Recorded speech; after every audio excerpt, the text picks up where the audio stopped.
C'est pour la première fois qu'une femme soit nommée Premier ministre à la République démocratique du Congo et ça tombe, c'est une fille, c'est une femme du Congo.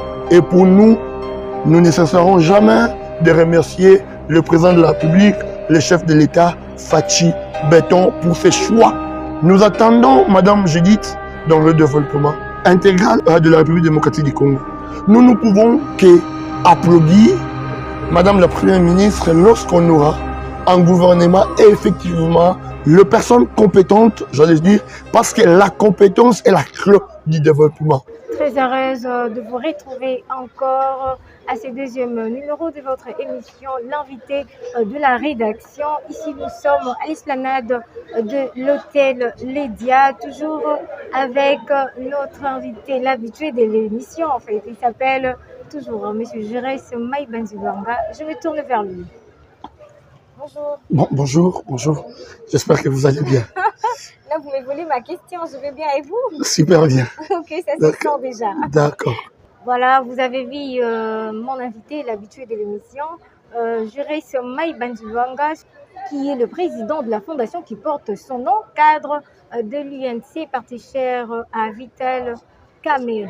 La fois passée, on a parlé de la politique en province du Congo central, mais aujourd'hui, nous tournons notre regard sur le plan national, partant de cette nomination qui a vraiment bougé la donne, surtout du côté des femmes.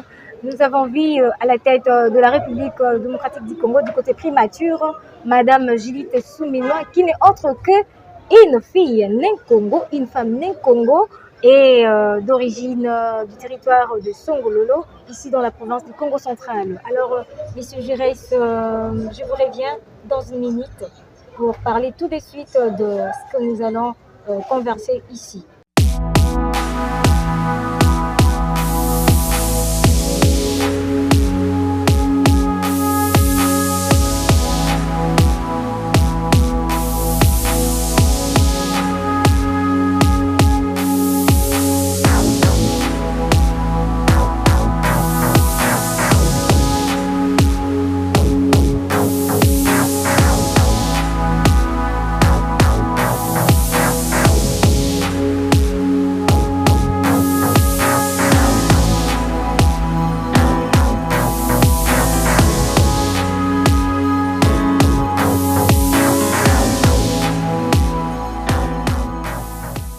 Voilà, nous sommes de retour sur ces plateaux.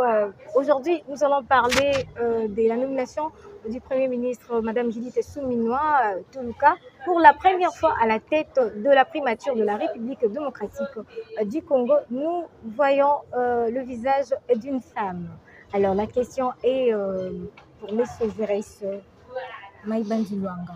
Comment avez-vous appris cette nouvelle nomination dont nous avons toujours eu des hommes, mais pour une première fois, le président de la République, Félix Antoine Tshisekedi Tshilombo, a tourné son regard du côté des femmes.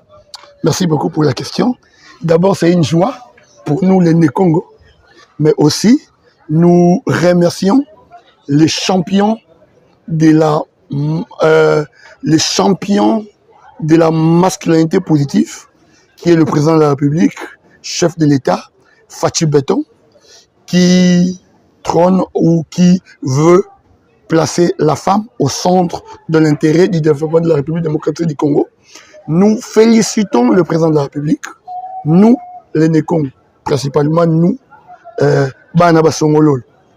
Tous nous remercions, nous félicitons le président de la République pour ses choix judiciaires qu'il a portés à cette dame, à cette femme, à cette fille Nkongo qui incarne les valeurs de Nkongo, qui incarne les valeurs de Kimukongo. Et pour nous, c'est une grande fierté pour la population du Congo central d'avoir pour la première fois un Premier ministre et pour la première fois un Premier ministre femme. Savez-vous que c'est pour la première fois un Mukongo du Congo central est nommé Premier ministre. C'est pour la première fois depuis que la République démocratique du Congo est pays. C'est pour la première fois qu'une femme soit nommée Premier ministre à la République démocratique du Congo et ça tombe, c'est une fille, c'est une femme du Congo. Et pour nous, nous ne cesserons jamais de remercier le président de la République, le chef de l'État, Fachi Beton, pour ses choix portés à cette dame. Ça prouve que le président de la République est centré, axé sur le développement.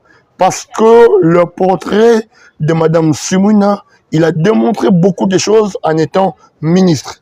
Vous savez qu'il était d'abord au cabinet des chefs de l'État avant de devenir le ministre du Plan et aujourd'hui Premier ministre. Pour nous, c'est une joie, mais aussi c'est une responsabilité.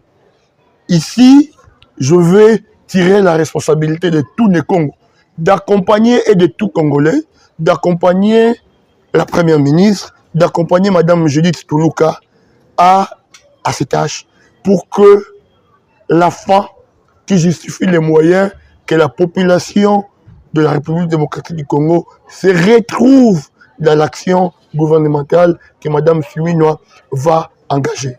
Nous attendons Mme Judith dans le développement de la chose publique, dans le développement intégral en fait de la République démocratique du Congo. Il y a beaucoup de secteurs, mais comme vous le savez, notre pays est en guerre. Et l'agresseur est connu, qui est le Rwanda.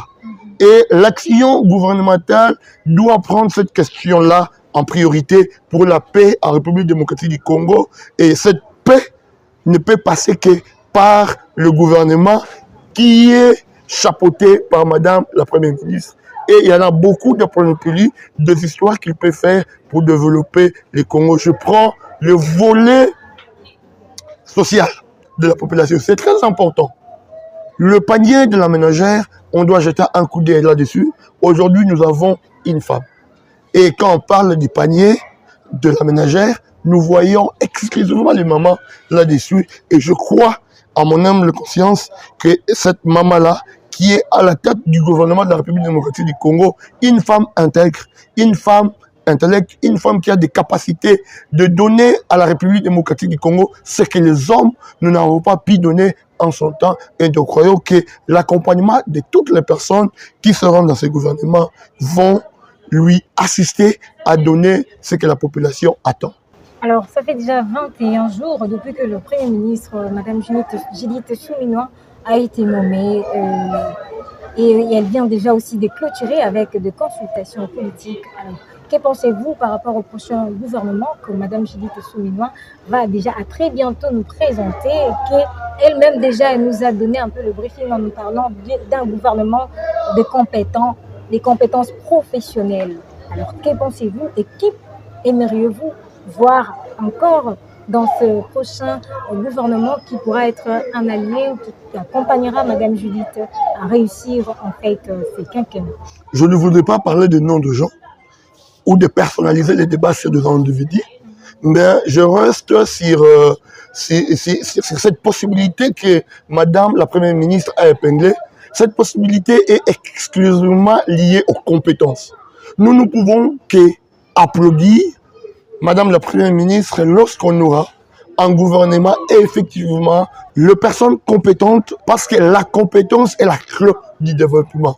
On ne peut pas voir de fouteurs dans l'équipe nationale.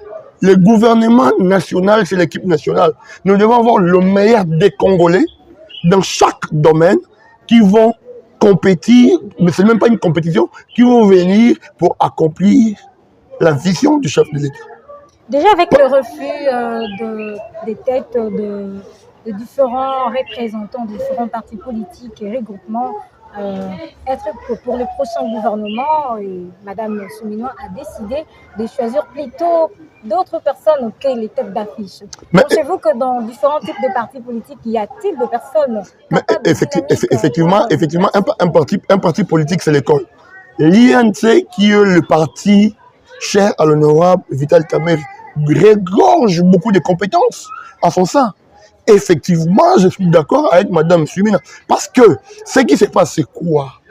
Les leaders de partis politiques prennent des partis politiques comme les propriétés. Et je suis d'accord avec Mme Sumina. D'aller dans le sens de dire qu'aujourd'hui, nous partons, nous allons nommer certainement les membres des partis politiques, mais qui sont des personnes compétentes. Des personnes qui ont de l'éthique, de personnes qui ont de la moralité, de personnes qui éprouvent un certain niveau de compétences, de personnes qui ont un certain niveau d'accessibilité, de faisabilité, un certain niveau de travail. Ce n'est pas parce que tu étais militant, tu as fait 10 ans dans un parti politique. Ce n'est pas ça, cette compétence qu'on fait. Qu'est-ce que vous avez dans votre ventre que vous pouvez donner à la République? C'est de là que Mme Soumine a parlé. Cette compétence technique, des compétences techniques, des compétences qui peuvent changer la vie des Congolais, des compétences qui peuvent faire évoluer la politique congolaise et non des compétences militantisme, si je peux le dire. Encouragerez-vous, Mme Judith Souminois, d'avoir plus de femmes dans ce prochain gouvernement? Déjà, nous avons un champion de la masculinité positive.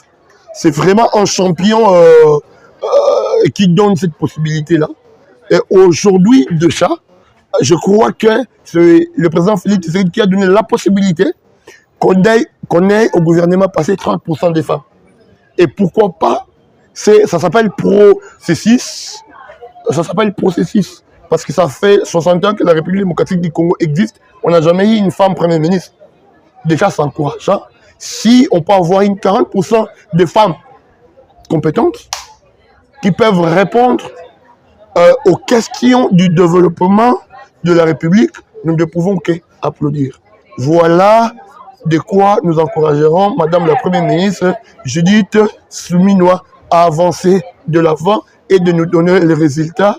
Ça sera vraiment très fier pour nous, les Congos. Merci beaucoup. C'est ici que nous terminons ce deuxième numéro de votre émission, l'invité de la rédaction, qui était présenté par Christine Nzenza, qui s'y passe par le biais du média en ligne PMOCD.info. Et je n'étais pas seule, j'étais avec l'invité habituel, M. Juré Soumaï Bandiwanga, cadre du parti UNC, parti cher Vital Kamere, président de la fondation qui porte son nom. Voilà. Je vous dis merci, sans oublier Jean Simoutou, celui qui était derrière le caméra. Voilà, à très bientôt.